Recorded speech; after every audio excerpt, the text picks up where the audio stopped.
Hello दोस्तों, welcome back to GS success point. UGC NTA NET JRF परीक्षा जून 2020 शिक्षण एवं शोध अभियोग्यता प्रथम प्रश्न पत्र शिफ्ट 1 व्याख्या सहित हल प्रश्न पत्र। देखिए क्वेश्चन नंबर 1। निम्नलिखित में से किस शिक्षण स्तर में अधिगमकर्ता को अवधारणाओं के सकारात्मक दृष्टांतों के बीच विभेद करने का अवसर प्राप्त होता है? स्मृति स्तर, अवबोध स्तर, विमर्शी चिंतन स्तर, स्वायत्त विकास स्तर। यहाँ पर option number B is right answer. अवबोध स्तर स्मृति और दृष्टिकोण को बताता है, जो शिक्षार्थियों में तथ्यों, सिद्धांतों तथा सामान्य स्थितियों को समझने के योग्य बनाता है। अतः अधिगमकर्ता अवधारणाओं के सकारात्मक व नकारात्मक दृष्टांतों के बीच विभेद कर पाता है। Next question. शिक्षण के दौरान किसी शिक्षक के वे कथन जो विद्यार्थियों को स्वयं या दूसरे के किसी उत्तर को सविस्तार प्रतिपादित करने के लिए प्रोत्साहित करते हैं कहलाते हैं? संरचना, अनुदेशनात्मक विविधता, अधिगम प्रक्रिया में संलिप्तता, विशेष परीक्षा। यहाँ पर option number D is right answer. विशेष परीक्षा, प्रोबिंग। शिक्षण के दौरान किसी शिक्षक के वे कथन जो शिक्षार्थियों को स्वयं या दूसरे के किसी उत्तर को सविस्तार प्रतिपादित करने के लिए प्रोत्साहित करते हैं, सहयोगी व्यवहार के अंतर्गत आता है, जिसे विशेष परीक्षा द्वारा वर्णित किया जाता है। Next question.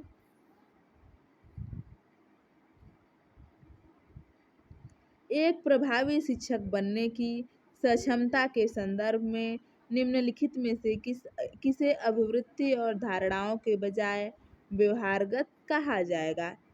नियंत्रण बिंदु, संप्रेषणीयता, प्रबंधन और निगरानी, शिक्षक का उत्साह,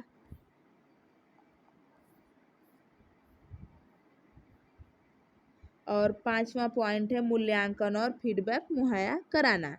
अब ऑप्शन देखिए। केवल 1 2 3, केवल 2 3 4, केवल 2 3 5, केवल 3 4 5। Option number C is right answer. केवल 2 3 और 5। नेक्स्ट को व्याख्या देखिए। सक्षमता वह प्रयास है जो शिक्षक अधिगम प्रक्रिया को प्रभावी बनाता है। यह शिक्षक या विद्यार्थी या दोनों को स्वयं के विकास में कई पहलुओं जैसे व्यवहार, अभिवृत्ति, मूल्य, विश्वास इत्यादि द्वारा सहायता प्रदान करता है। यहाँ एक प्रभावी शिक्षक बनने की सक्षमता निम्नलिखित अभिवृत्ति और धारणाओं के बजाय व्यवहारगत कहा जाएगा। उत्तम संप्रेषण कौशल, विद्यार्थियों के व्यवहार और अधिगम का प्रबंधन और निगरानी, समय समय पर मूल्यांकन और प्रतिपुष्टि प्रदान करना। नेक्स्ट क्वेश्चन देखिए। उच्च शिक्षण संस्थाओं में प्रयोग में लाई जाने वाली अध्यापक विधियों की निम्नलिखित सूची में से उन विधियों की पहचान करें जो अधिगम कर्ता केंद्रित होती है। यहाँ पर अधिगम कर्ता केंद्रित विधियां हैं, उनकी पहचान करना है। परियोजना कार्य, शॉक एंड टॉक, श्रव्य दृश्य माध्यम के साथ व्याख्यान देना, कंप्यूटर की सहायता से शिक्षण, अनुरूपण और भूमिका निर्वाह। ऑप्शन देखिए। केवल 2 3 4, केवल 4 और 5, केवल 1 2 3, केवल 3 4 और 5। यहाँ पर option number B is right answer. केवल 4 और 5। अधिगमकर्ता केंद्रित शिक्षण विधियों का विकास छात्रों या विद्यार्थियों की जरूरतों को ध्यान में रखकर किया गया है। कुछ अधिगमकर्ता केंद्रित शिक्षण विधियां निम्न हैं। अभिहस्तांकित कार्य, क्रमानिर्देशित कार्य निर्देश, कंप्यूटर की सहायता से शिक्षा, मुक्त अधिगम, अनुरूपण और भूमिका निर्वाह विधि। यह सब अधिगमकर्ता केंद्रित शिक्षण विधियां हैं। नेक्स्ट क्वेश्चन,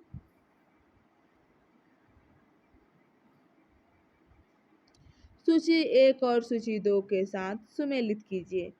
सूची 1 में है मूल्यांकन के रूप और सूची 2 में उसका विवरण है।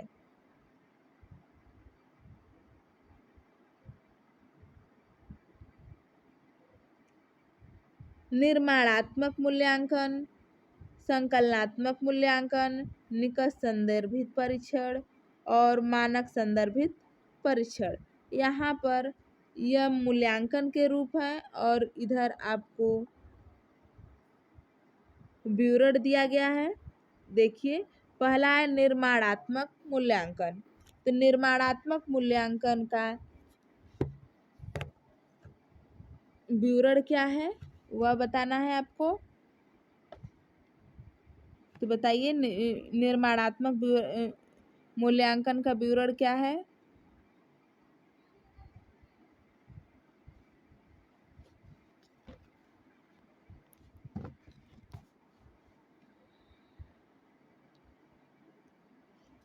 इसके प्रयोग का प्रयोजन सुधार की गुंजाइश और संभाव्यता की पहचान करने के लिए होता है। दूसरा, संकलनात्मक मूल्यांकन। इसका प्रयोजन अधिगम स्तर के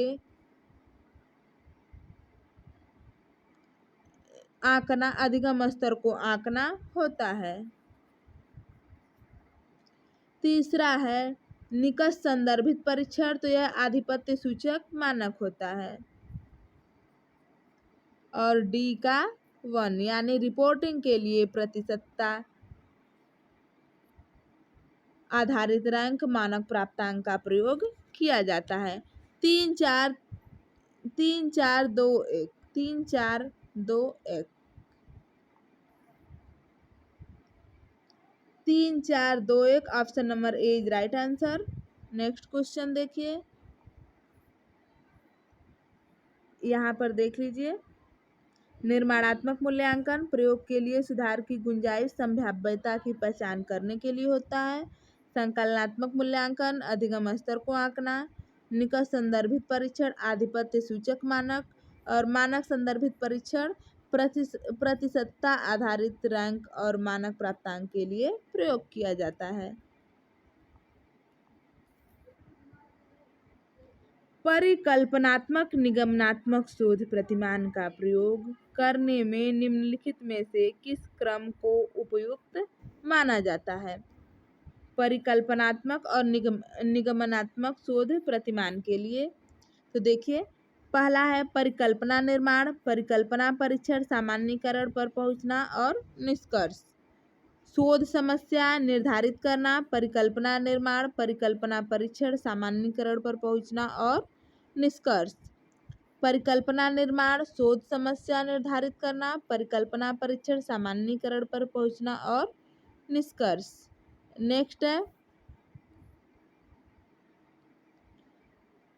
परिकल्पना परीक्षण, परिकल्पना निर्माण, शोध समस्या को अंतिम रूप देना, सामान्यीकरण पर पहुंचना और निष्कर्ष। तो आप सबको पता है कि पहला पॉइंट शोध समस्या को निर्धारित करना होता है।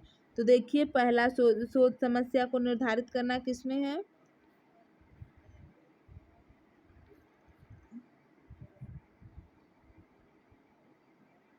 इसमें शोध समस्या सेकेंड पॉइंट पर है और यहाँ भी शोध समस्या इधर है।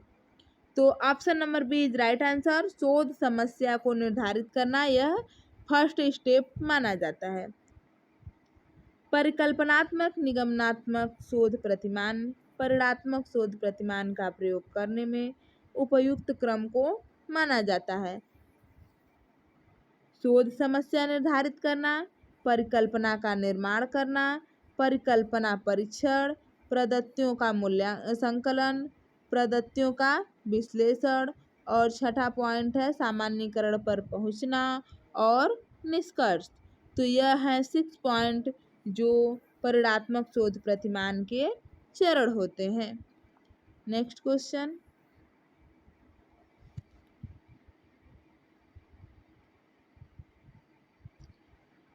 निम्नलिखित में से कौन सी शोध प्रक्रिया पराविधेयात्मक उपागम के अंतर्गत आएगी? मानकी सर्वेक्षण, प्रयोगमूलक अध्ययन, निर्जाति वर्णन संबंधी अध्ययन, कार्योत्तर अध्ययन। Option number C is right answer, निर्जाति वर्णन संबंधी अध्ययन।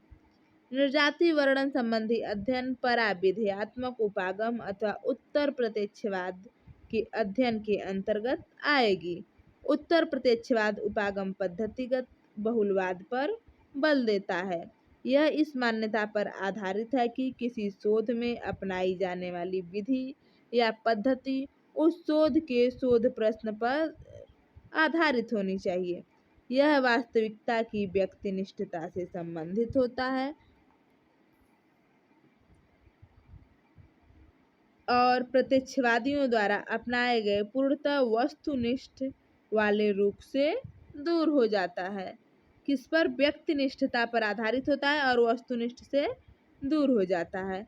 नेक्स्ट क्वेश्चन, कोई महाविद्यालय अध्यापक एक शोध कार्यक्रम तैयार करता है जिसमें उसका उद्देश्य अध्यापन के दौरान अपनी कक्षा में सामाजिक भावनात्मक पहलू को सुधारना है।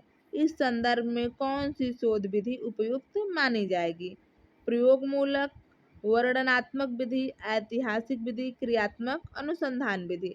तो यहाँ पर शोध कार्यक्रम तैयार करना है तो क्रियात्मक अनुसंधान विधि। Option number D is right answer.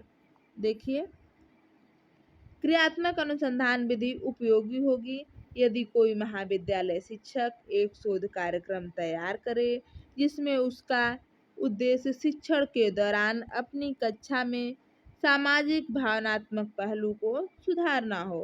क्रियात्मक शोध किसी समस्या को पहचानने और उसके निराकरण के लिए सुझाव देने के लिए आयोजित की जाती है। इसकी प्रकृति चक्रीय होती है। देखिए, यह एक चक्र के रूप में चलता रहता है। ऐसे इसमें हर एक पॉइंट अपने निश्चित समय पर आते हैं, जैसे नियोजन, फिर नियोजन का क्रियान्वयन, क्रियान्वयन के बाद पर्यवेक्षण, पर्यवेक्षण के बाद चिंतन, पुनः नियोजन वाला टॉपिक आ जाता है। आगे देखिए,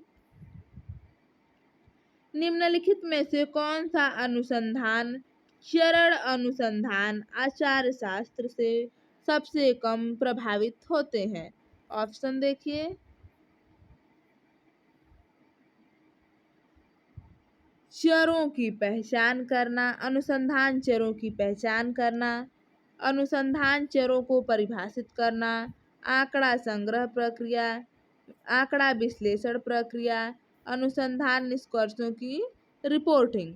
तो यहाँ पर अनुसंधान चरों की पहचान, अनुसंधान चरों को परिभाषित करना, ये दोनों प्रक्रिया सबसे कम आचार शास्त्र से प्रभावित होते हैं। अब ऑप्शन में देखिए 1 2 कहाँ है?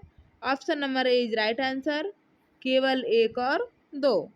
अनुसंधान चरों की पहचान तथा अनुसंधान चरों को परिभाषित करने के चरण अनुसंधान आचार्य शास्त्र से सबसे कम प्रभावित होते हैं, जबकि आंकड़ा संग्रहण प्रक्रिया, आंकड़ा विश्लेषण प्रक्रिया तथा अनुसंधान निष्कर्षों की रिपोर्टिंग के चरण शोध आचार संहिता से सर्वाधिक प्रभावित होते हैं। नेक्स्ट क्वेश्चन, निम्नलिखित में से किस प्रकार के शोध प्रतिवेदन लेखन की आत्मनिष्ठ शैली के प्रयोग की अनुमति है? आधारित सिद्धांत मूलक शोध, परीक्षण मूलक शोध, सहभागी प्रेक्षण आधारित शोध, ऐतिहासिक शोध, व्यष्टि अध्ययन शोध। ऑप्शन देखिए 1 2 3, 2 3 4, 3 4 5, 1 3 5। Option number D is right answer. 1 आधारित सिद्धांत मूलक शोध, 3 सहभागी प्रेक्षण आधारित शोध, 5 व्यष्टि अध्ययन शोध। आधारित सिद्धांत मूलक शोध सहभागी प्रेक्षण आधारित शोध, व्यष्टि अध्ययन शोध, शोध प्रतिवेदन लेखन की आत्मनिष्ठ शैली के प्रयोग की अनुमति देते हैं।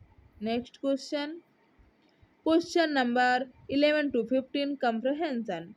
Read the passage. नीचे दिए गए अनुच्छेद को ध्यान से पढ़ें और प्रश्नों का उत्तर दें।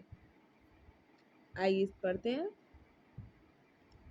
वर्तमान में अपेक्षाकृत अधिकतर वाणिज्य से वाणिज्य की सोच रखने वाले विपणनकर्ता किसी भी जगह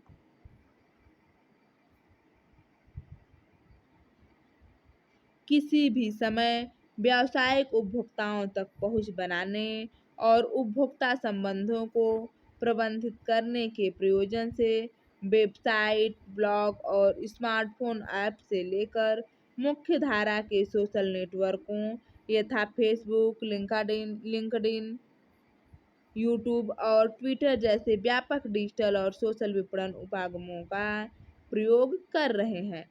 डिजिटल और सोशल विपणन व्यावसायिक उपभोक्ताओं को शामिल करने हेतु बहुत ही तेज रफ्तार से एक नया मंच बना है। वाणिज्य से वाणिज्य ई प्रॉपड़ के अनेक लाभ हैं। प्रथमतः इससे लेन देन की लागत कम होती है और इसकी परिणति क्रेता और आपूर्तिकर्ता दोनों के लिए अपेक्षाकृत अधिक कुशल खरीद में होती है। ई प्रॉपर से ऑर्डर प्राप्त होने और सुपुर्दगी के बीच का समय घटता है तथा वेब आधारित खरीद कार्यक्रम से पारंपरिक मांग पत्र और ऑर्डर प्रक्रियाओं से जुड़ी कागजी कार्य समाप्त होता है तथा इससे किसी संगठन को अपनी सभी खरीदों को का बेहतर लेखा जोखा रखने में सहायता मिलती है। अंतर लागत एवं समय की बचत के लिए अलावा ई प्रापड़ क्रेताओं को कड़े परिश्रम और कागजी कार्यवाही से मुक्त करता है। फलतः यह उन्हें अपेक्षाकृत कहीं अधिक महत्वपूर्ण मुद्दों यथा बेहतर आपूर्ति स्रोत का पता लगाने तथा लागत घटाने और नए उत्पाद विकसित करने हेतु आपूर्तिकर्ताओं के साथ काम करने के लिए आज़ादी प्रदान करता है। हालांकि तेजी से बढ़ते ई प्रॉपर से कुछ परेशानियां भी सामने आई हैं। उदाहरणार्थ एक ओर जहां इंटरनेट आपूर्तिकर्ताओं और उपभोक्ताओं के लिए यह व्यवसाय संबंधी आंकड़े साझा करने और यहाँ तक कि उत्पाद के डिजाइन में सहयोग को संभव बनाता है, वहीं दूसरी ओर यह दशकों पुराने उपभोक्ता आपूर्तिकर्ता संबंधों में क्षरण भी लाता है। अनेक क्रेता अब इंटरनेट की ताकत का प्रयोग खरीद आधार पर आपूर्तिकर्ताओं को आमने सामने रखने और बेहतर सौदा उत्पादों और सौदे में लगने वाले संपूर्ण समय की छानबीन करने के लिए करते हैं।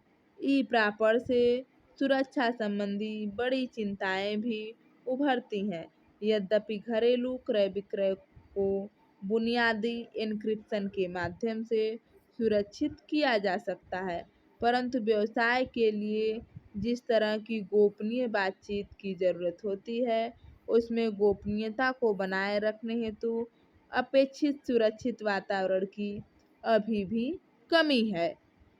यह पूरे पैराग्राफ से 5 क्वेश्चन आपको दिए जाएंगे। आइए देखते हैं क्वेश्चन। वाणिज्य से वाणिज्य की सोच रखने वाले प्रबंधकों की वर्तमान रणनीति क्या है?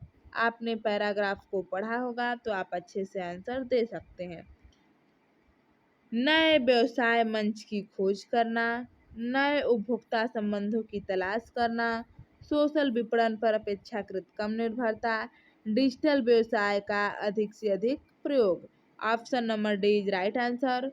वाणिज्य से वाणिज्य की सोच रखने वाले प्रबंधकों की वर्तमान रणनीति डिजिटल व्यवसाय अधिक से अधिक प्रयोग करना है।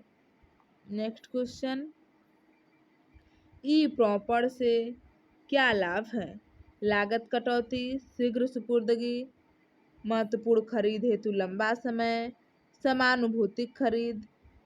सही विकल्प का चयन कीजिए। केवल 1 और 2, केवल 2 और 3, केवल 3 और 4, केवल 1 और 4। तो यहाँ पर आप ऊपर देखिए, क्या लाभ होती है? लागत की कटौती होती है, शीघ्र सुपुर्दगी होती है, यह लंबा समय नहीं बल्कि कम समय लगता है, और समानुभूतिक खरीद भी गलत है। तो यहाँ पर ऑप्शन नंबर 1 और 2 is right answer. Option number A is right answer. Next question, E proper के लाभ हैं। क्या क्या लाभ है? लागत कटौती, शीघ्र सुपुर्दगी, यह सब ई प्रॉपर के लाभ हैं। नेक्स्ट क्वेश्चन देखिए,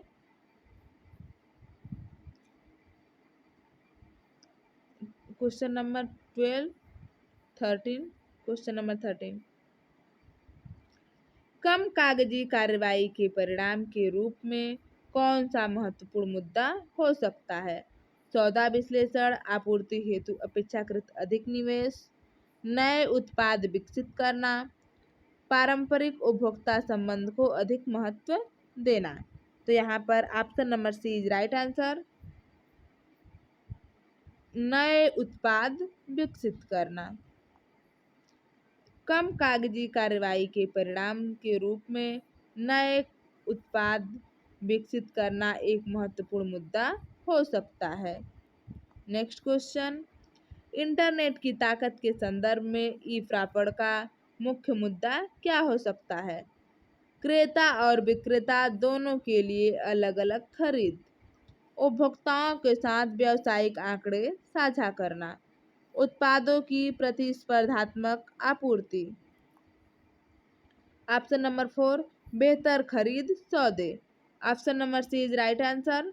उत्पादों की प्रतिस्पर्धात्मक आपूर्ति। इंटरनेट की ताकत के संदर्भ में ई प्रॉपर का मुख्य मुद्दा उत्पादों की प्रतिस्पर्धात्मक आपूर्ति हो सकती है। नेक्स्ट क्वेश्चन, अनुच्छेद में किस बात पर बल दिया गया है? आपूर्तिकर्ता की ताकत, बुनियादी बिजनेस डाटा एन्क्रिप्शन, व्यवसाय का आपूर्ति पक्ष, या ई प्रॉपर की प्रमुख विशेषताएं। तो यहाँ पर option number D is right answer. E proper की प्रमुख विशेषताओं पर बल दिया गया है। नेक्स्ट क्वेश्चन देखिए, संप्रेषण की प्रक्रिया में जब प्रदाता और अदाता संदेश भेजने और प्राप्त करने के संदर्भ में अपनी भूमिकाओं की अदला बदली करते हैं तो यह कहलाता है सार्वभौम प्रतिरूप, समव्यवहार प्रतिरूप, एकल प्रवाह प्रतिरूप, बहुलवादी प्रतिरूप। तो यह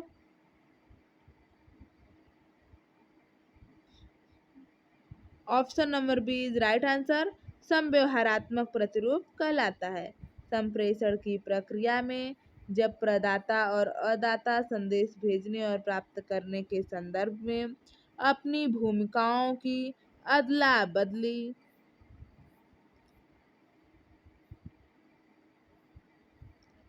करते हैं तो यह संप्रेषण के समव्यवहारात्मक प्रतिरूप कहलाते हैं, जो यह दर्शाता है कि संप्रेषण पूरा हुआ है।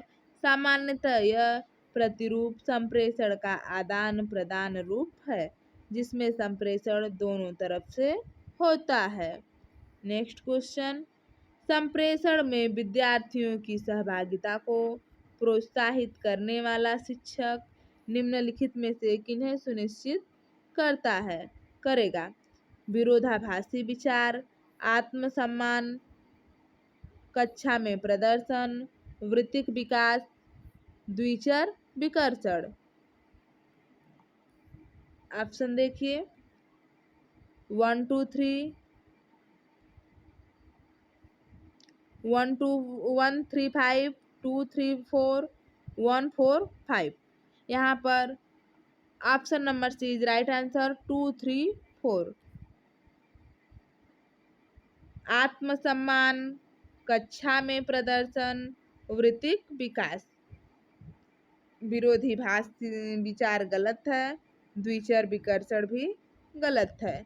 तो option number C is right answer 2, 3 और 4। संप्रेषण में विद्यार्थियों की सहभागिता को प्रोत्साहित करने वाले शिक्षक आत्मसम्मान, कक्षा में प्रदर्शन और वृत्तिक विकास को सुनिश्चित करता है। नेक्स्ट क्वेश्चन, नीचे दो कथन दिए गए हैं, एक को अभिकथन ए और दूसरे को तर्क आर कहा गया है। ए, अभिकथन ए, समूह चर्चा में कुछ सहभागी बड़ी बड़ी बातें करते हैं। इसका तर्क क्या है? ए, विरोधी लोग होते हैं जो शांत और प्रतिवादी होते हैं। उपर्युक्त कथनों के आलोक में निम्नलिखित में से सर्वाधिक उपयुक्त विकल्पों का चयन कीजिए। ए और दोनों सही हैं। आर ए की सही व्याख्या करता है। यहाँ आर रहेगा। कथन ए और आर दोनों सही है, आर ए की सही व्याख्या करता है। ए और आर दोनों सही है, आर ए की सही व्याख्या नहीं करता है। नेक्स्ट ऑप्शन, ए सही है परंतु आर सही नहीं है। ए सही है, ए सही नहीं है परंतु आर सही है। बताइए कौन कौन से ऑप्शन सही हैं?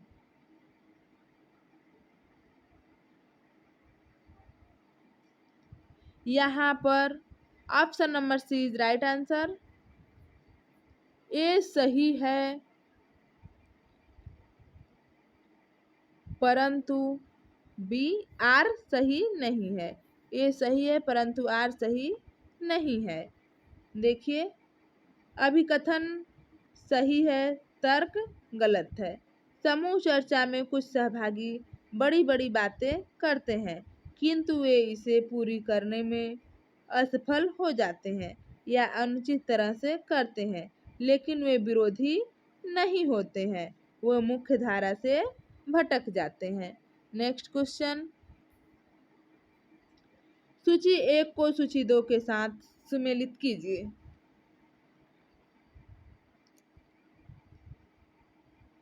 संप्रेषण बाधा, शारीरिक, मनोवैज्ञानिक, भाषा संबंधी और सांस्कृतिक। इधर है संप्रेषण में बाधा और इधर है विवरण। तो शारीरिक, मनोवैज्ञानिक, भाषा संबंधी और सांस्कृतिक। अलग समझ, रूढ़िबद्ध धारणाएं, पूर्व प्रवृत्त धारणाएं और अश्रव्य आवाज। मैच द फॉलोइंग कीजिए। शारीरिक यानी फिजिकल, यह क्या होता है? अश्रव्य आवाज होता है।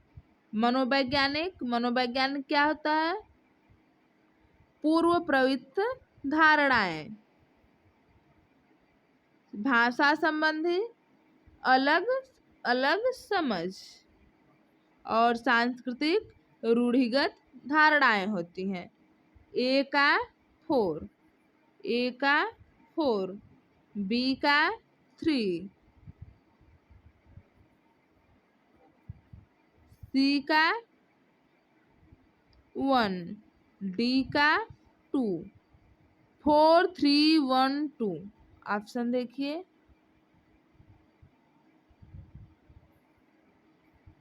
Four, 3, 1, 2। Option number A is right answer. शारीरिक, अश्रव्य आवाज, मनोवैज्ञानिक, पूर्व प्रवृत्त धारणाएं, भाषा संबंधी अलग समझ, सांस्कृतिक, रूढ़िगत धारणाएं। नेक्स्ट क्वेश्चन देखिए।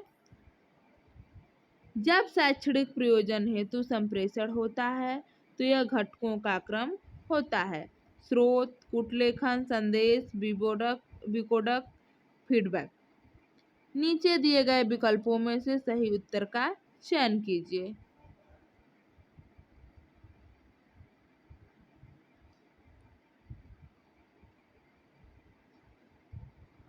1 2 3 4 5।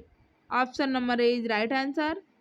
स्रोत, कुटलेखन, संदेश, विकोडक, फीडबैक।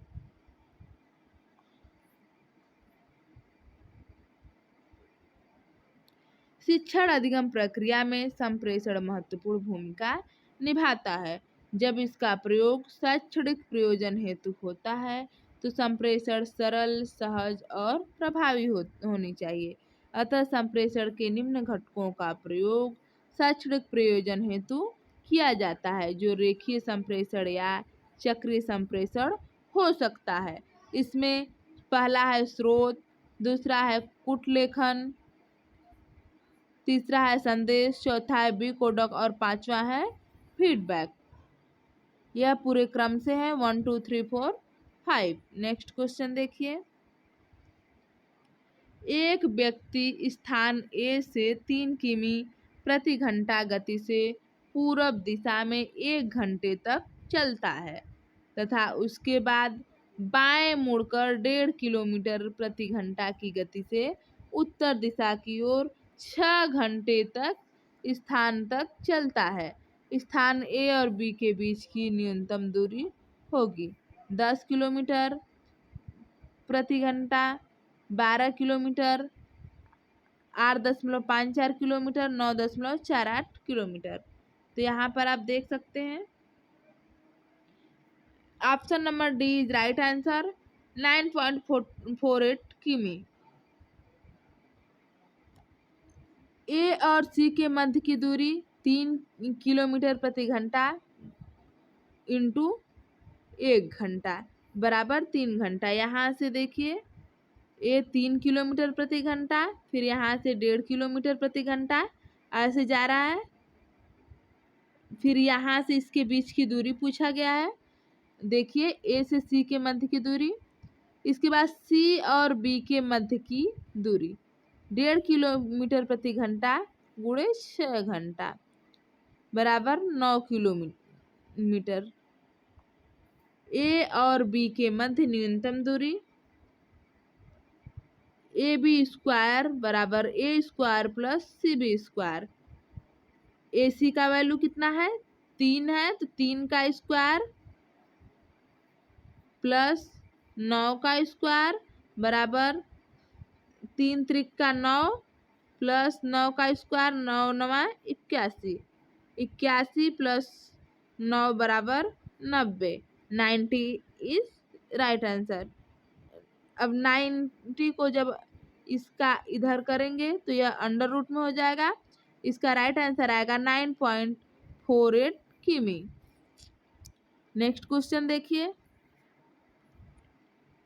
10 सेमी की भुजा वाले एक घन का आयतन इसकी भुजाओं को 1% बढ़ाकर बदल दिया जाता है। घन के आयतन में प्रतिशत वृद्धि होगी 1%, 6%, 3%, 10%। घन की भुजा कितना दिया है 10 सेमी। आयतन भुजा क्यूब, आयतन का सूत्र होता है भुजा का क्यूब, तो 10 है तो 10 का क्यूब करेंगे। इसकी भुजा में 1% की वृद्धि हो रही है, तो घन की भुजा में 1% की वृद्धि, तो 10.1 का क्यूब यह आएगा 1030.301 सेंटीमीटर। आयतन में वृद्धि, इसमें से 1000 घटाने पर 30.301 semi.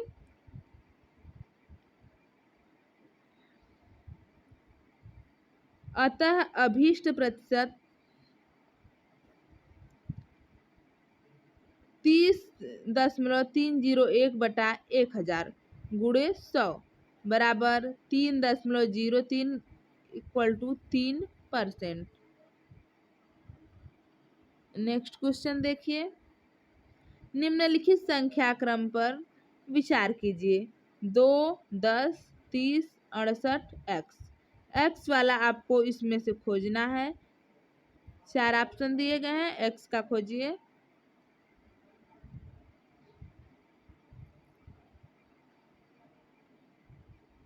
Option number A is right answer. 130। आइए देखते हैं 130 कैसे आया।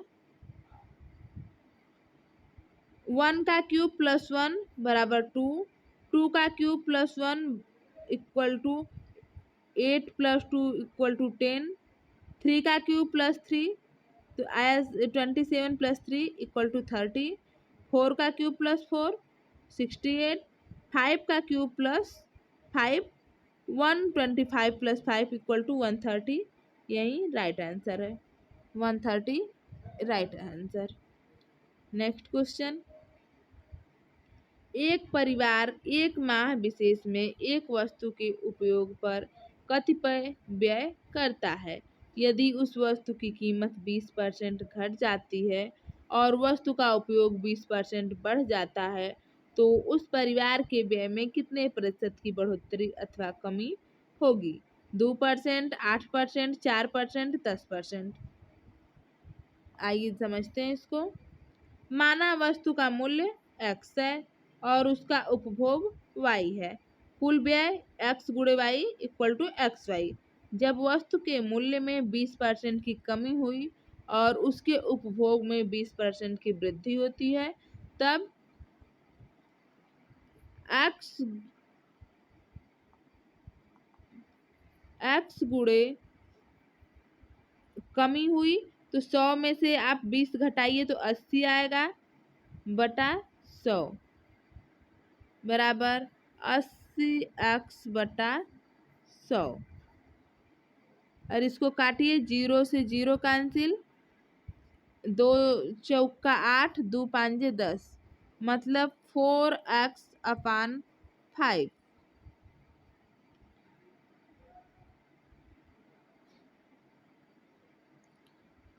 आगे देखिए, अब उसका उपभोग, यह तो अभी हमने x का वैल्यू निकाला है, अब y का इसी तरह निकाल लीजिए। उपभोग तो y मल्टीप्लाई, जब 100 में 20% का जो लाभ हुआ है उसको जोड़ेंगे तो 120 हो गया इन अपान 100।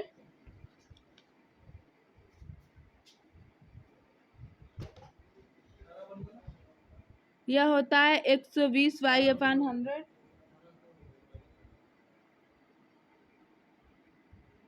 0 से 0 कैंसिल, 2 छक्का 12, 2 पांजे 10 तो यहाँ पर आएगा 6y अपान 5। अतः कुल व्यय, अब कुल व्यय देखिए 4x अपान 5 मल्टीप्लाई 6y अपान 5, दोनों का गुणा करेंगे तो 24xy अपान 25। व्यय में अंतर निकालना है तो घटाइए इसको, 24xy अपान 25 माइनस xy। इसका एलसीएम निकालने पर इतना आएगा और इसका जो व्यय में कमी है माइनस xy अपान 25। अतः अभिष्ट जो प्रतिशत आएगा वह आएगा आपका 4%। आगे का आप लोग कर लीजिएगा अच्छे से। नेक्स्ट क्वेश्चन देखिए। निम्नलिखित वर्ण क्रमों पर विचार कीजिए, अगला पद क्या है? ACF EGI IKN OQT। अब अगला ऑप्शन इसमें क्या आने वाला है? आप एक चीज ध्यान से देखिए, इसमें पहले में A है, E I O, नेक्स्ट क्या आने वाला है? U। तो इतना तो कंफर्म हो गया, AEIU ही आने वाला है। अब U भी दो ऑप्शन है तो दो ऑप्शन तो कट हो गए, A और C। अब इन दोनों में कौन सा ऑप्शन आएगा यह देखना है। तो आइए फिर से देखते हैं, CGKQ, इसके बाद आता है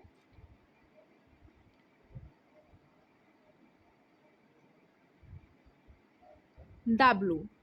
तो यहाँ पर भी है, यह गलत है। और option number D is right answer. Next देखिए, नीचे दो तर्क वाक्य दिए गए हैं। सभी दार्शनिक भ्रमशील होते हैं, सुकरात भ्रमशील नहीं है। विरोध के क्लासिकी वर्ग में निम्नलिखित में से कौन सा सही उत्तर है? विरोध के क्लासिकी वर्ग में कौन सा सही उत्तर है? विरोधी, विरोधाभासी, उपाश्रित, उपविरोधी। यहाँ पर पूछा है क्लासिकी वर्ग में कौन सा सही उत्तर है, तो विरोधाभासी सही उत्तर है। व्याघात या विरोधाभासी पद उस प्रकार की प्रस्तावनाओं में संबंध दर्शाता है जिनमें कर्ता या उद्देश्य एक ही हो परंतु गुणवत्ता और मात्रा भिन्न हो। ए तथा ओ, ई तथा आई के मध्य होता है। सभी दार्शनिक भ्रमशील होते हैं। ए विरोधाभासी, ओ सुकरात भ्रमशील नहीं है। नेक्स्ट क्वेश्चन, नीचे दो तर्क वाक्य दिए गए हैं। महात्मा गांधी को राष्ट्रपिता कहा जाता है। यह निम्नलिखित में से किस प्रकार के क्लासिकी निरपेक्ष तर्क वाक्य है? किस प्रकार का क्लासिकी निरपेक्ष तर्क वाक्य है? सार्वभौम विधेयात्मक, विशिष्ट विधेयात्मक, एक और दो दोनों, एक और दो इनमें से कोई भी नहीं। तो option number A is right answer. Mahatma Gandhi को राष्ट्रपिता कहा जाता है। यह सार्वभौमिक सकारात्मक निरपेक्ष तर्क वाक्य है। नेक्स्ट क्वेश्चन, निम्नलिखित में से कौन से प्रमाण वैशेषिक दर्शन में स्वीकार किए जाते हैं? प्रत्यक्ष, अनुमान, शब्द, उपमान, अर्थापत्ति, अनुलब्धि। कौन से वैशेषिक दर्शन में स्वीकार किए जाते हैं? ऑप्शन देखिए,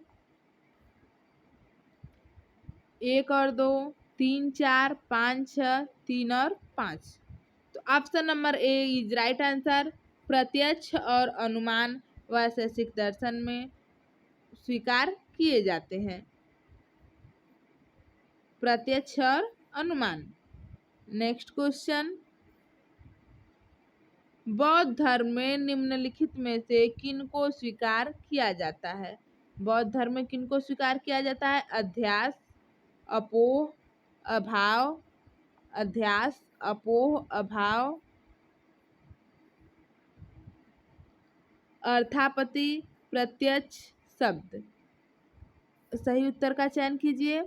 1, 2, 3, 4, 2, 5, 5, 6। यहाँ पर सी इज राइट आंसर।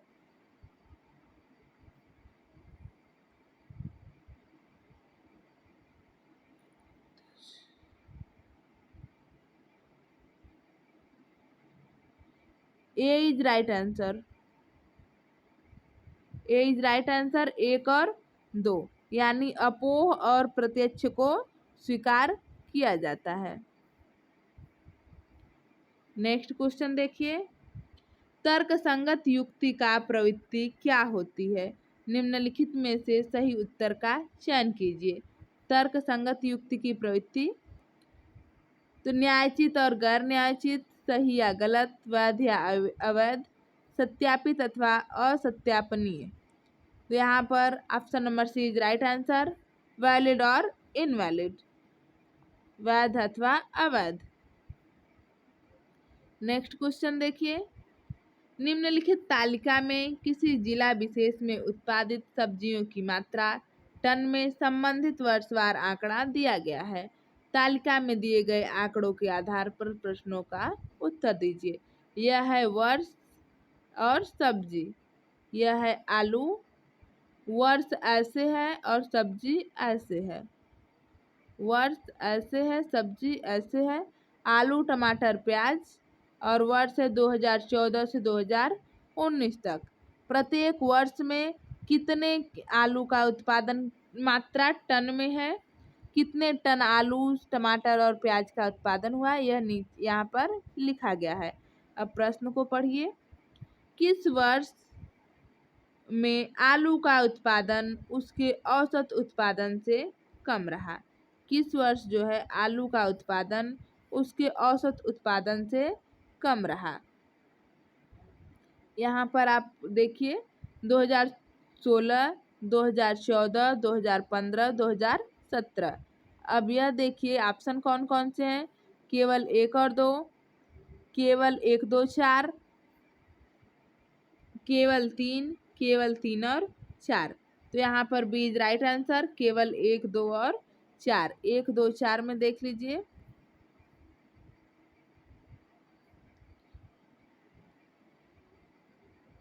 एक, दो, 4।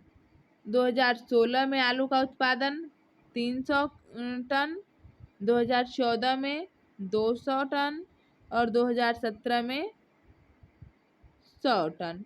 मतलब अगर इसका टोटल औसत निकाला जाए, औसत निकालेंगे आप तो पहले टोटल जोड़ लीजिए, फिर जितना है उससे डिवाइड कर लीजिए। जैसे 2, 3, 5, 5, 3, 8, 1, 9, 9, 7, 16, 24, 24 आता है, 2, 4, 6। तो यह आता है 400, 4 आता है। तो यहाँ पर हमने अगर इसको ऐसे करेंगे तो यह आएगा 400। अब आप यह देखिए कि औसत उत्पादन से कम कौन कौन सा है। तो जो 400 से कम रहेगा हम उसी को काउंट करेंगे। तो आप देख सकते हैं 400 से कम, 400 से कम, यह है हमारा औसत उत्पादन। 2014 में कम है, 2016 में कम है, 2017 में कम है। बाकी सब वर्ष में 400 से अधिक है। तो हमारा 2014, 16 और 17 राइट आंसर। नेक्स्ट क्वेश्चन देखिए। किस वर्ष टमाटर का उत्पादन सबसे कम है?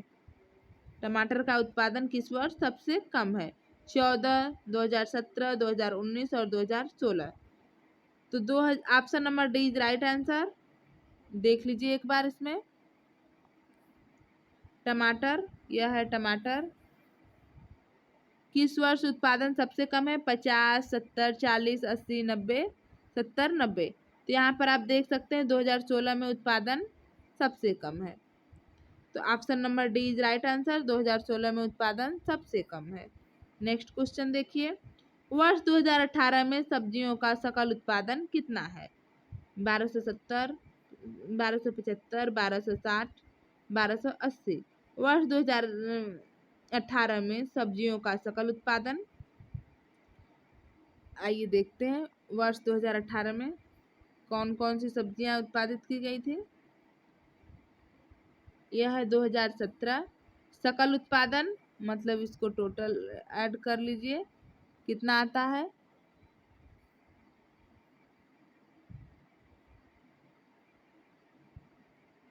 700 प्लस 70 प्लस 500 बराबर 1270।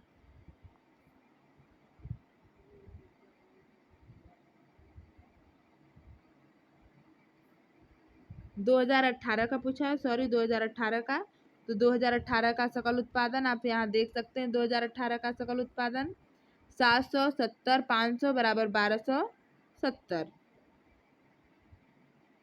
Option number A is right answer. Next question देखिए। 2018 की अपेक्षा 2019 में सब्जियों के कुल उत्पादन में कितने प्रतिशत की वृद्धि हुई? तो 2017 में 2018 में कितने हैं और 2019 में कितने हैं, उसका उत्पादन में प्रतिशत वृद्धि निकालना है। देखिए 2018 में 1270 और 2019 में 1490। इसमें से इसको माइनस करके जितना आता है उसमें से 1270 पर वृद्धि निकालना है। तो इसके अपान इसको लिख करके मल्टीप्लाई 100 से कर देंगे। हमारा परसेंटेज आ जाएगा 17.32%। D is right answer. Next question देखिए। किस वर्ष में सब्जी की उत्पादकता सर्वाधिक है? 2018, 16, 19, 17 किस वर्ष में सर्वाधिक सब्जी का उत्पादन किया गया था? आइए देखते हैं। 1400, 1200। 2019 में सर्वाधिक सब्जी का उत्पादन किया गया था। Option number C is right answer, 2019। Next question देखिए।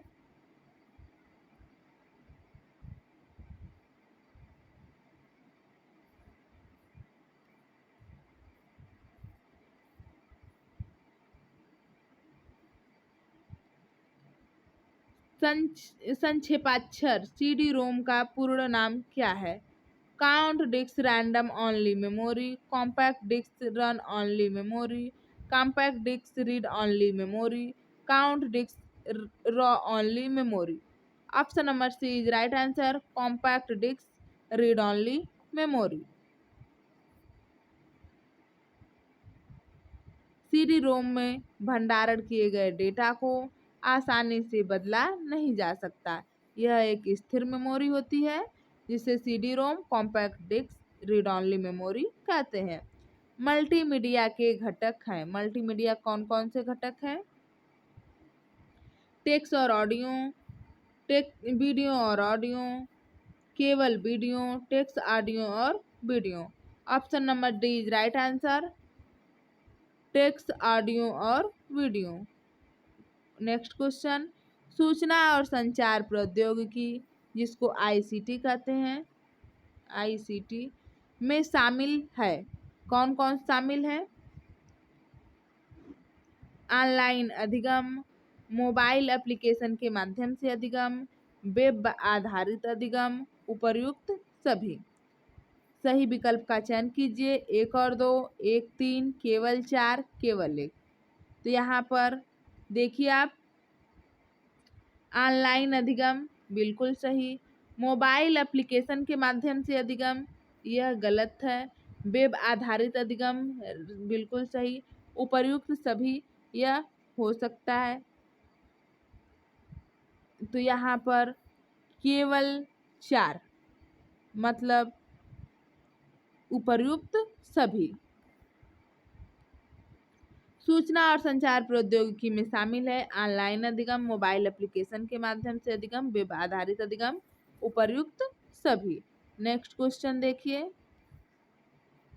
नीचे दिए गए कथन एक को अभिकथन ए और दूसरे को तर्क आर कहा गया है। अभिकथन ए, ई कॉमर्स कंपनियों के हितधारकों को बेहतर सेवा प्रदान करने हेतु व्यक्तिगत डेटा की जरूरत होती है। तर्क आर, इस प्रक्रिया में निजता से समझौता करना पड़ सकता है। ऑप्शन देखिए। सर्वाधिक उपयुक्त उत्तर का चुनाव कीजिए। ए और आर दोनों सही है, आर ए की सही व्याख्या है। ए और आर दोनों सही है, आर ए की सही व्याख्या नहीं है। ए सही है परंतु आर गलत है। ए गलत है परंतु आर सही है। यहाँ पर option number A is right answer, A और आर दोनों सही है। ए आर की सही व्याख्या करता है। ई कॉमर्स कंपनियों के हितधारकों को बेहतर सेवा प्रदान करने के लिए व्यक्तिगत डेटा की जरूरत होती है, लेकिन यदि कोई कॉमर्स कंपनी हैक हो जाती है तो सभी हितधारकों के व्यक्तिगत डेटा भी दांव पर आ जाते हैं, अतः निजता से समझौता करना पड़ सकता है। नेक्स्ट क्वेश्चन देखिए। पाइथन एक है। पाइथन क्या है? Programming language, operating system, search engine, snack. Option देखिए। केवल 2, केवल 1, 2 और 3, केवल 3 और 4। तो यहाँ पर option number B is right answer, केवल 1। प्रोग्रामिंग क्या है? प्रोग्रामिंग जो पाइथन है प्रोग्रामिंग लैंग्वेज है। पाइथन को एक उच्च स्तरीय प्रोग्रामिंग भाषा के रूप में वर्गीकृत किया गया है। यह एक ओपन सोर्स सॉफ्टवेयर है जिसका तात्पर्य है मुफ्त में प्रयोग में लाया जाता है। नेक्स्ट क्वेश्चन देखिए, वर्तमान में कार्बन डाइऑक्साइड के वार्षिक उत्सर्जन के आधार पर महादेशों के सही अवरोही क्रम की पहचान कीजिए। महादेशों में कार्बन डाइऑक्साइड के वार्षिक उत्सर्जन के आधार पर अवरोही क्रम यानी बढ़ते से घटते क्रम में।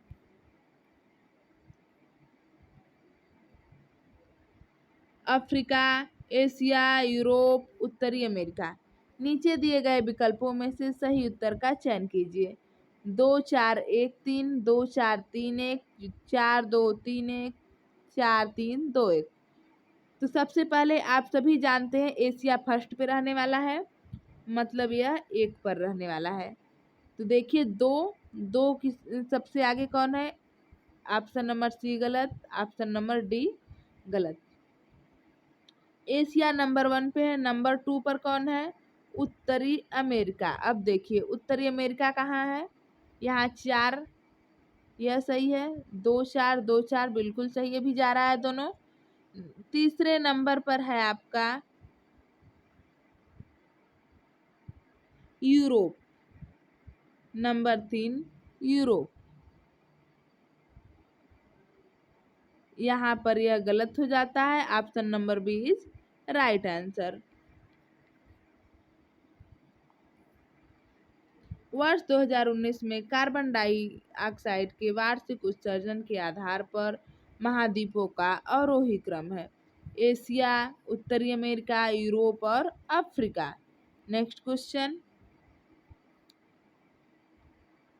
विकास हेतु सहभागिता के सहस्त्राब्दी विकास लक्ष्य में विशेषकर निम्नलिखित में से नई प्रौद्योगिकियों का लाभ मुहैया कराना अभिकल्पित है। सूचना और संचार, कृत्रिम प्रज्ञा, नाभिकीय प्रौद्योगिकी, ठोस अपशिष्ट उपचार प्रौद्योगिकी। यहाँ पर सूचना और संचार इज बेस्ट ऑप्शन। विकास हेतु वैश्विक सहभागिता लक्ष्य संख्या 8 के सहस्त्राब्दी विकास लक्ष्य में नई प्रौद्योगिकियों का लाभ मुहैया कराना अभिकल्पित है, विशेषकर सूचना और संचार प्रौद्योगिकी जिसको आईसीटी कहते हैं, आईसीटी में। नेक्स्ट क्वेश्चन, प्राकृतिक स्रोतों से निम्नलिखित में से किस प्राथमिक प्रदूषक का वैश्विक उत्सर्जन भार की दृष्टि से सर्वाधिक होता है?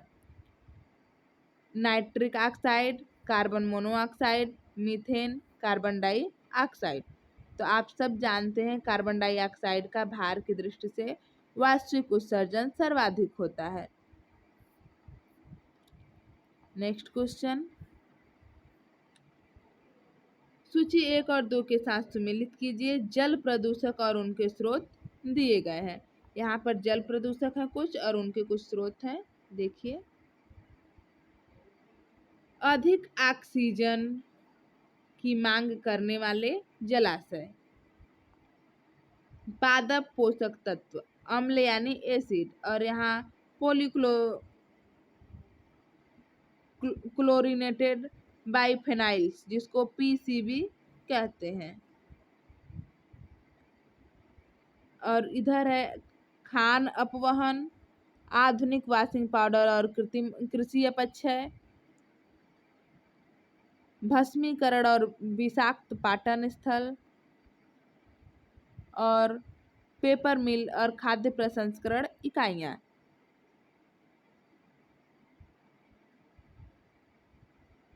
तो देखिए पहला है अधिक ऑक्सीजन की मांग करने वाले जलाशय। तो अधिक ऑक्सीजन की मांग करने वाले जलाशय पेपर मिल और खाद्य प्रसंस्करण इकाइयां होती हैं। ए का 4 आंसर। पादप पोषक तत्व, पादप पोषक तत्व आधुनिक वॉशिंग पाउडर और कृषि अपक्षय।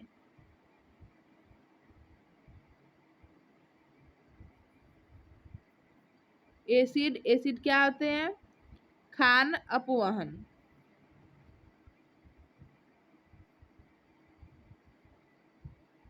और पीसीबी पीसीबी जो होते हैं वह अपशिष्ट भस्मीकरण और विषाक्त पाटन स्थल। 4 2 1 3 4 2 1 3 खोजिए ऑप्शन। 4 सब में है, 2 option number C is right answer. इन दोनों में नहीं है, नीचे वाले में नहीं है। 4 2 1 3 option number C is right answer. देख लीजिए इसको।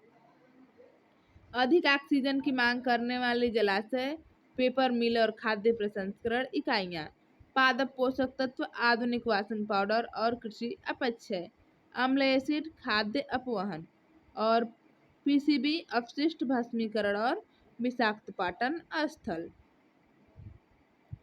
नेक्स्ट क्वेश्चन, नीचे दिए गए कथन, 2 कथन है, एक को अभिकरण ए और दूसरे को तर्क आर कहा गया है। अभिकथन ए देखिए, प्राकृतिक आपदाओं से प्रभावित होने की बढ़ती संभावनाओं के बावजूद अनेक समुदाय न्यूनीकरण कार्यक्रमों और उपायों को अपनाने से बचते हैं। इसका रीजन क्या है? सामुदायिक न्यूनीकरण को प्रायः अपनी सांस्कृतिक प्रथाओं के परस्पर विरोधी मानते हैं। ऑप्शन देखिए, उपर्युक्त कथनों के आलोक में निम्नलिखित विकल्पों में से सर्वाधिक उपयुक्त उत्तर चुनें। ए और आर दोनों सही हैं, आर ए की सही व्याख्या है। ए और आर दोनों सही हैं, परंतु आर ए की सही व्याख्या नहीं है। ए सही है, आर गलत है। ए गलत है, आर सही है। यहाँ पर option number C is right answer. A सही है परंतु आर गलत है। अनेक समुदाय न्यूनीकरण कार्यक्रमों और उपायों को अपनाने से बचते हैं। न्यूनीकरण को समुदाय के आर्थिक विकास लक्ष्यों के परस्पर विरोधी एवं बाधक मानते हैं। नेक्स्ट क्वेश्चन देखिए, भारत में प्रथम मुक्त विश्वविद्यालय की स्थापना किस वर्ष हुई थी? 1980, 1982, 1985, 1986। तो option number B is right answer, 1982। Doctor Bhimrao Ambedkar मुक्त विश्वविद्यालय हैदराबाद भारत का प्रथम मुक्त विश्वविद्यालय है। इसकी स्थापना 1982 में हुई।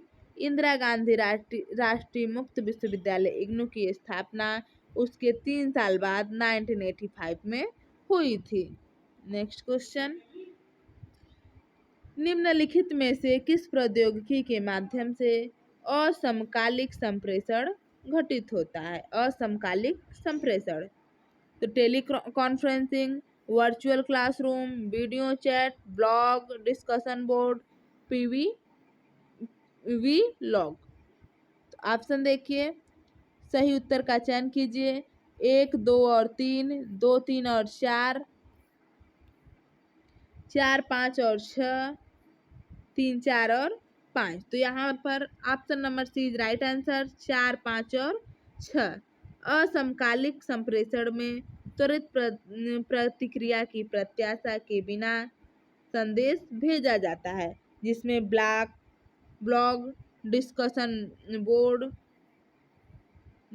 बोर्ड, वीलॉग आदि प्रौद्योगिकी की सहायता से असमकालिक संप्रेषण घटित होता है। नेक्स्ट क्वेश्चन, सूची 1 में मूल्य विकास के चरणों का उल्लेख है, जबकि सूची 2 में मूल्य निर्माण का दृष्टांतीकरण किया गया है। यह मूल्य विकास है और यह मूल्य विकास के निर्माण का दृष्टांतीकरण किया गया है। सुमेलित कीजिए।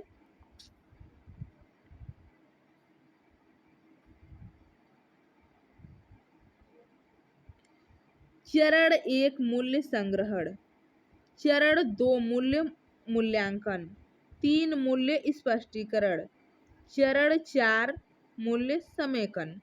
तो यहाँ पर चरण 1 मूल्य संग्रहण,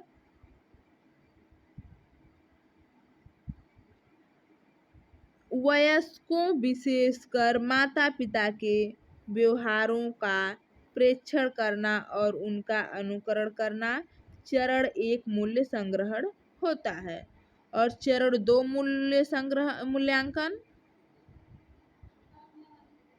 किसी व्यक्ति के मूल्यों को चुनना और उन्हें आत्मसात करना चरण दो मूल्यांकन होता है। और मूल्य स्पष्टीकरण क्या होता है? उन मूल्यों का जिनका उपदेश दिया जा रहा हो, उन मूल्यों पर अमल किया जा रहा हो, अंतर जानना। और 4 मूल्य समेकन। मूल्य समेकन क्या होता है? मानव व्यवहार के बारे में भावी कथनीयता सुनिश्चित करना। तो 1 का 2, बी का 1, सी का 4, डी का 3। 2 1 4 3 ऑप्शन देखिए, 2 1 4 3। यह दोनों कैंसिल, यह भी cancel. Option number C is right answer. मूल्य संग्रहण वयस्कों विशेषकर माता पिता के व्यवहारों का प्रेक्षण करना और उनका अनुकरण करना मूल्य संग्रहण कहलाता है। नेक्स्ट देखिए,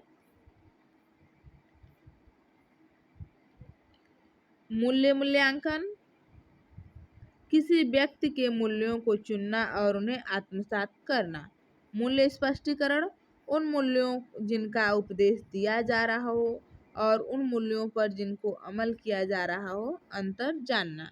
और मूल्य समेकन मानव व्यवहार के बारे में भावी कथनीयता सुनिश्चित करना। क्वेश्चन नंबर 49, उपनिषद परंपरा से संबंधित नीचे 2 कथन दिए गए हैं। कथन को देखिए। स्टेटमेंट 1, पराविद्या का अभिप्राय वह ज्ञान है जो मनुष्य के अनुभव से परे है। अपराविद्या का अभिप्राय उस ज्ञान से है जो मनुष्य के अनुभव पर आधारित है। उपर्युक्त कथनों के आलोक में विकल्पों का सही उत्तर का चुनाव कीजिए। कथन 1 और 2 दोनों सही हैं। कथन 1 और 2 दोनों गलत हैं। कथन 1 सही है किंतु 2 गलत है। कथन 1 गलत है किंतु 2 सही है। यहाँ पर option number A is right answer. कथन 1 और 2 दोनों सही है। पराविद्या मतलब उच्च ज्ञान जो मानवीय अनुभवों से परे हो, और अपराविद्या निम्न ज्ञान जो मानवीय अनुभवों पर आधारित हो। क्वेश्चन नंबर 50, पेपर फर्स्ट का लास्ट क्वेश्चन और हमारे सेशन का भी लास्ट क्वेश्चन, क्योंकि पेपर फर्स्ट में 50 क्वेश्चन दिए जाते हैं और पेपर सेकंड में 100 क्वेश्चन दिए जाते हैं। तो हम लोग 49 प्रश्न को सॉल्व कर चुके हैं। 50वां और अंतिम प्रश्न देखिए। भारत के संविधान में निम्नलिखित में से किस प्रविष्टि में उच्च शिक्षा संस्थाओं अथवा अनुसंधान संस्थाओं अथवा वैज्ञानिक और तकनीकी संस्थाओं के समन्वय और निर्धारण का उल्लेख है? प्रविष्टि 63, प्रविष्टि 64, प्रविष्टि 65, प्रविष्टि 66। Option number D is right answer. प्रविष्टि 66 भारत के संविधान की 7वीं अनुसूची की संघ सूची में प्रविष्टि 66 में उच्च शिक्षण संस्थाओं अथवा अनुसंधान संस्थाओं अथवा वैज्ञानिक और तकनीकी संख्याओं में मानकों के समन्वय का निर्धारण का उल्लेख है।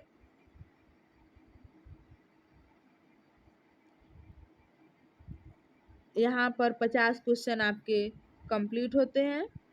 आप प्रीवियस ईयर क्वेश्चन पेपर को बार बार सॉल्व कीजिए, पढ़ते रहिए, क्योंकि यही आपके बेस को बताता है कि क्वेश्चन कौन से क्वेश्चन कहाँ से आते हैं। सब कुछ पढ़ना बहादुरी नहीं है, बल्कि क्या पढ़ना और क्या छोड़ना है यह जानना सबसे बड़ा काम होता है। तो आप वो पढ़िए जो आपके एग्जाम में आए। आगे आप लोग पढ़ते रहिए, खुश रहिए, मस्त रहिए। शुभ रात्रि, धन्यवाद, जय हिंद।